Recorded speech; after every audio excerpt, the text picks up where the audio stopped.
That's not something I want to talk about yet.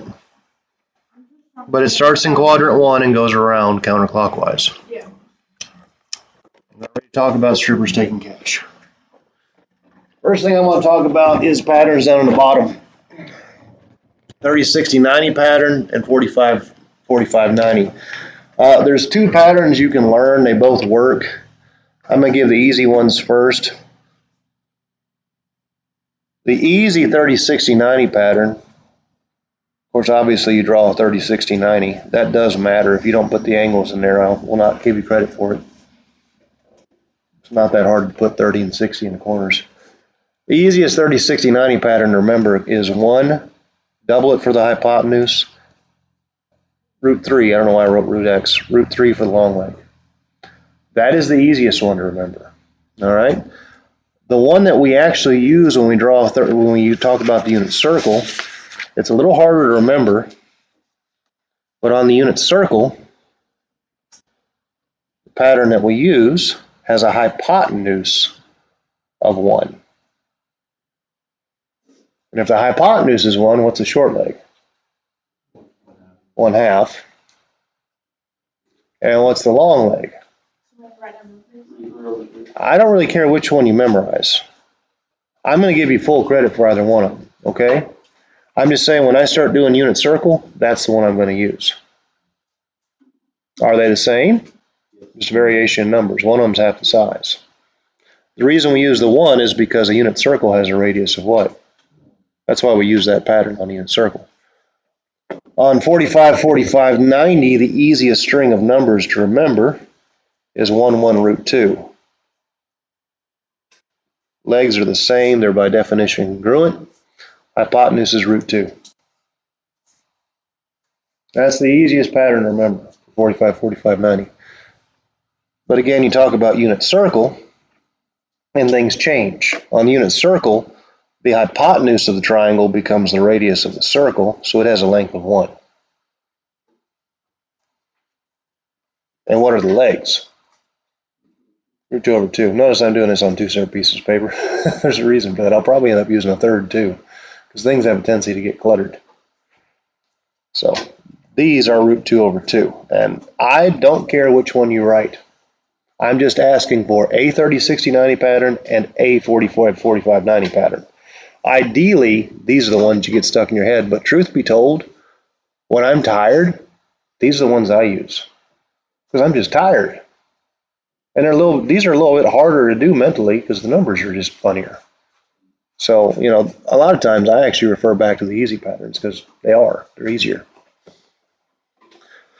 All right, so let's start focusing on the circle. All right. You have not rotated anywhere at all. You have gone, by the way, this is the unit circle. The radius is 1. You have gone 1 unit to the right, which means the x value is 1, and you have not gone up or down. Parking option at this time, any freshman that is going on a field trip today, please report to the lobby. That was freshman. Freshman going on a field trip today. Thank you. Make sure I'm recording. Good, I am. If you have not done any rotation at all, how many degrees have been covered? 0 degrees. All right.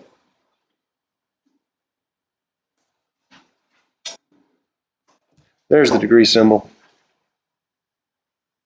That is 0 degrees. I'm trying to figure out why this is. Oh, I know why this is here, because it also talks about 360.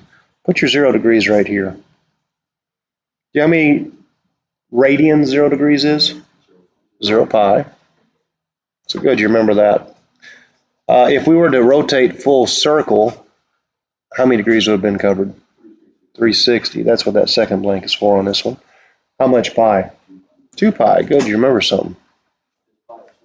Pi is equivalent to 180 degrees. That's actually not on your unit circle, but it's worth taking a note. Pi is 180 degrees. That's what pi is. 1 pi rad's 180 degrees. Now, the first rotation that is done is a 30-degree rotation. All right? First bit of rotation is a 30-degree rotation. So I'm going to grab this little guy right here. I am going to draw in, and you can do this if you want, I'm going to draw in a 30, 60, 90. On a 30, 60, 90, when you're using the unit circle, you put the hypotenuse in as 1. You put the short leg in as a half. You put the long leg in as √3/2. That's how you get the coordinates of this point. To get to this point, you run right √3/2, and you run up 1/2. Okay? √3/2, 1/2. It was a 30-degree rotation. 30 degrees is how much of 180? It's 1/6. You take 30 over 180, you get 1/6. So you can write that as 1/6 of pi, or you can just do pi over 6. Nobody really cares. Some people really like to see numbers like this. I've noticed this in my years of teaching. Some people really like to see numbers written like that. If you like it, cool. Write it. I don't care.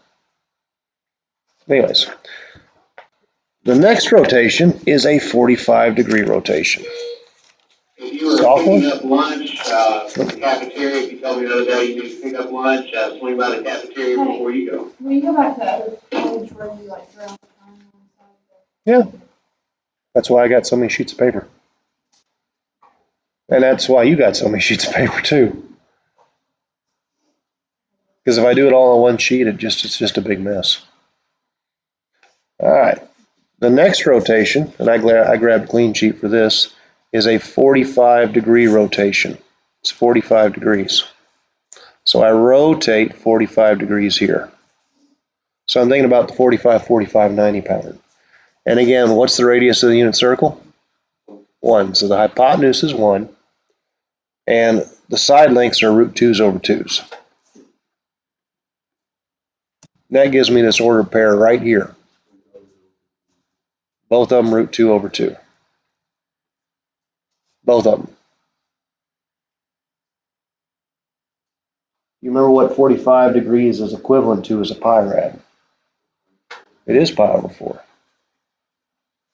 If you don't see that, you just simplify 45 over 180, and I swear it's a quarter. It is 1 over 4. That's the reduction. Thank you. And at this time, any sophomore going on a trip, please come to the lobby to wait the bus. Any sophomore going on a trip. Thank you. Let me find this guy, put in my necessary stuff. 45 degrees, pi over 4, and then we had √2/2, √2/2. The last rotation that I actually have to spend time on is a 60-degree rotation. I only, for some reason, gave myself 3 pieces of paper. But anyways, yeah, I could use a blank. Otherwise, it gets cluttered.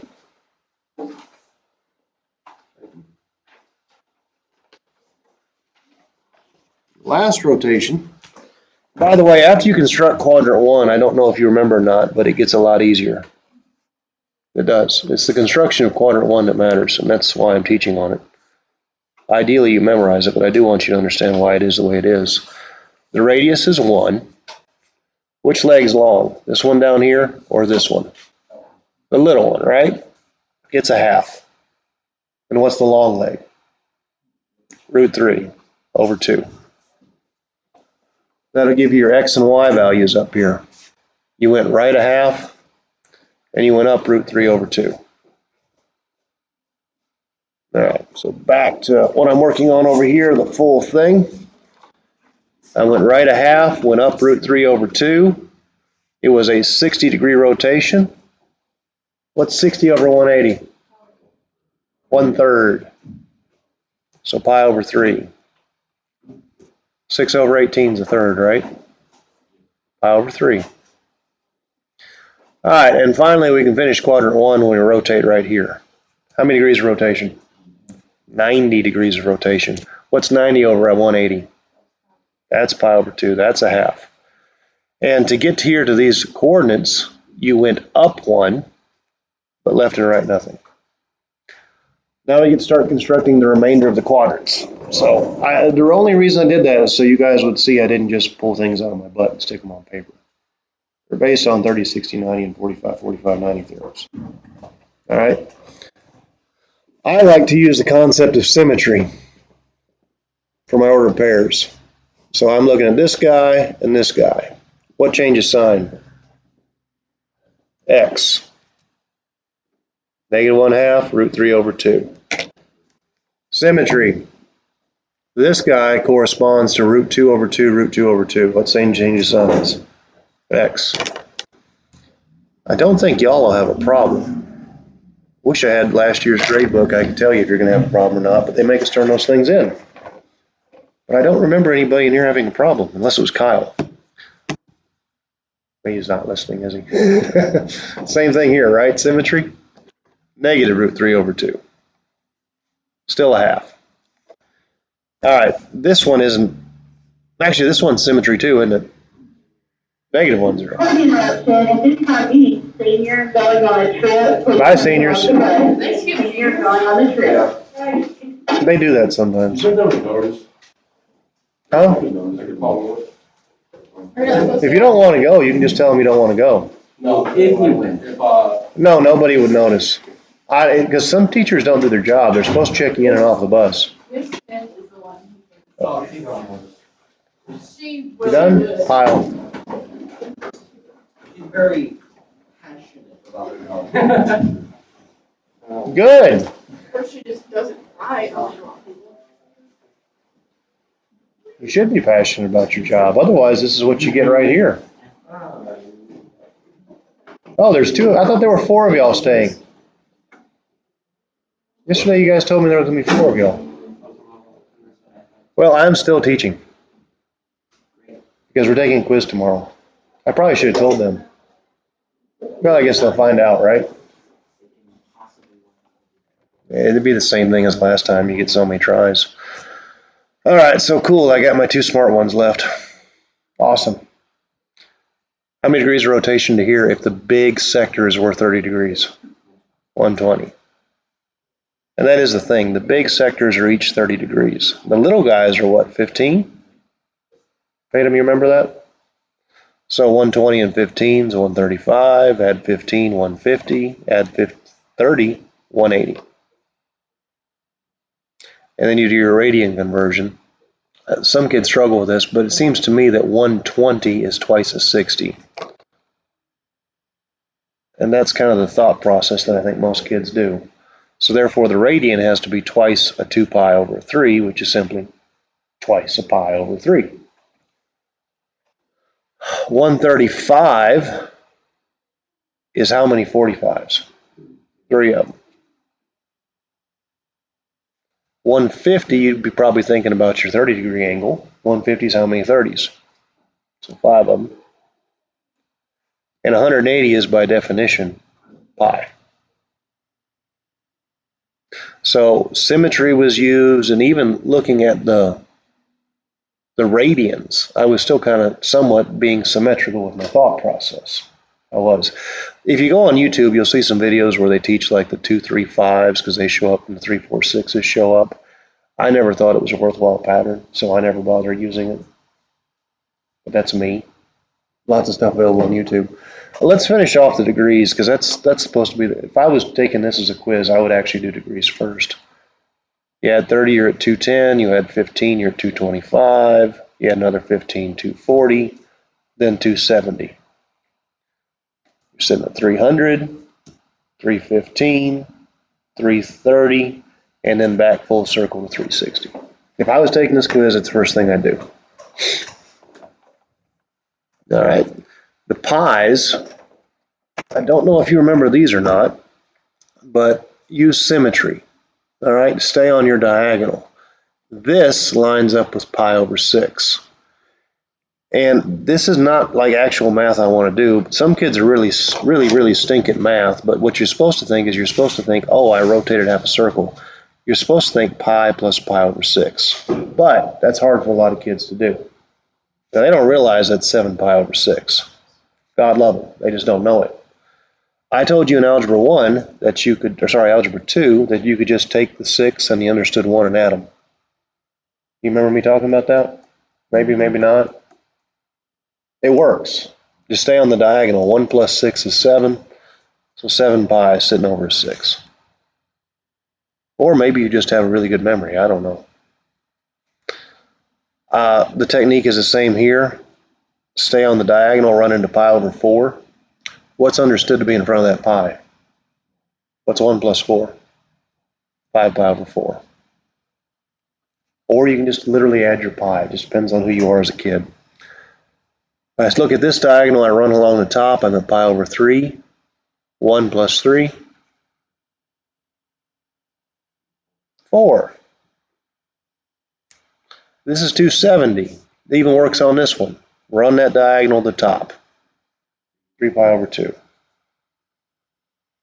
That's the easiest way to actually look at your circle and I think make them. Ideally, after you do this so many times, though, you memorize them. 2 and 3, 5. Staying along your diagonal. 3 and 4, 7. And then we're sitting at 5 and 6, 11. Tatum, you're being your usual quiet self. You good with that? It's not a hard thing to do. If you don't like that, you just add pi. Or you can add your variations, which takes a little bit longer. You know, I never finished out these points down here, did I? No, I didn't. What happens if I use the concept of symmetry here? What happens to both signs? They both change. Root 3 over 2, negative 1/2. Now, if I don't like those points, I can also look up here, can't I? Tatum, you're not looking, but could I also look up here and just change the y sign? It's all about symmetry. It just depends on who you are and what points you like to use. This guy would correspond to root 2 over 2, so negative root 2 over 2, negative root 2 over 2. Down here, I correspond to that 60-degree angle up at top, negative 1/2, negative root 3 over 2. Here we correspond to 90, 0, negative 1 if you need it, although you shouldn't, but somebody might. And I just kind of stick with it. I just keep following diagonals. That's how I do it. Here the x's would change sign and the y's would change sign if I follow this diagonal. It's positive. And that is one thing, you know, the x's have to be positive, the y's have to be negative. Kids get confused on that sometimes. I couldn't tell you how many of these things I've graded, but it's got to be in the thousands, if not tens of thousands. And then the last one would be positive root 3 over 2, negative 1/2. Now, something that I don't think some kids do realize is that these numbers need to make some sense. You know, I see a lot of times where kids will put a half here in root 3 over 2. They'll put a half for x, root 3 over 2 for y. What's bigger? Yeah, so I'm running more than I'm rising. Make sure you think about little things like that. Next thing I actually want to talk about is this. And again, this is a review lesson for y'all, so I kind of expect you to remember it. Do you remember how you find sine? No, we're not doing SOHCAHTOA. Well, it's okay if you don't. We can do a quick example. All right? You're thinking along the right process. You are. Let me draw a 30. Every time all juniors going on a trip, please come to the office. All juniors going on a trip. Let me draw a quick 30, 60, 90. And I'm going to use the unit circle pattern. All right? So this is just how you learn it. All right? If you want to go back to SOHCAHTOA real quick, that's fine. Sine of 30 would be opposite over hypotenuse. What's opposite of 30 degrees? 1/2. What's the hypotenuse? 1. So this is just a half. All right? Now look at your pattern. What's the y value? Sine, psi, is y. The sine of any angle is the y coordinate when it's graphed. All right? Go back to our 30, 60, 90, talk about the cosine ratio. Cosine is 60 degrees. You can use SOHCAHTOA, adjacent over hypotenuse, if you want. But, sorry, I should have done 30 degrees again. Cosine of 30, adjacent's root 3 over 2. The hypotenuse is still 1. So it's just root 3 over 2. 30-degree angle. Where do you see root 3 over 2? X. All right. Talk about tangent. The tangent ratio is opposite over adjacent, right? So on this triangle, it would be a half over root 3 over 2, opposite over adjacent.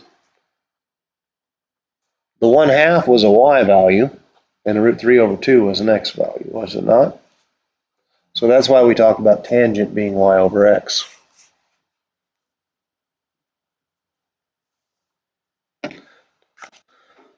Do you remember how to pronounce CSC? Cosecant. How about SEC? COT. Cotangent. That's right. Do you remember what their relationship to the previous three is? Not inverses. Reciprocals. They are reciprocals. Reciprocal and the word inverse is something a lot of people get switched up. Sadly, an inverse is not just flipping a number. It'd be a whole lot easier if it was. But they're reciprocals. So if sine is y, what's cosecant? 1 over y. What's secant? 1 over x. That's easy. How about cotangent? X over y. All right. Only thing we got left is talking about sines. I taught you an inappropriate acronym. What did I teach you last year? I taught you all strippers take cash. And they do. That's how it works. All strippers take cash. That's just to help you know what to write. All right? If we know that the sine is y, in quadrant 1, all the sine values are what? Positive. And if cosine is x, all the cosine values would be. If tangent's y over x, and you'd have a positive over a positive, everything is still what? So the A is for all. What I actually want written is all trig ratios positive. Just write down A, I'm not going to count right. Everybody can remember ASTC. You got to know what it means. What's the S stand for? Sine and what? Cosecant. Sine and cosecant ratios are positive, which means everything else is negative. Well, I don't actually require you to write everything else as negative. Although I should, because some kids just don't connect the dots. Cora struggled with that a little bit. She probably doesn't even remember struggling with that, but I remember. When the light bulb went off one day. I'm pretty sure it turned back off, but I remember when it went on. Sorry, Cora, calling you out. How about T? Tangent. What else? Cotangent.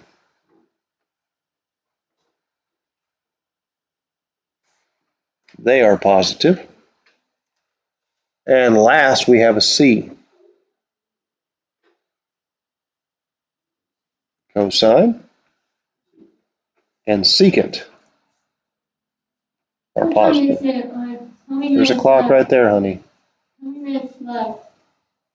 Abby, you are so needy. There's a clock right there. You get out of here at 11:26.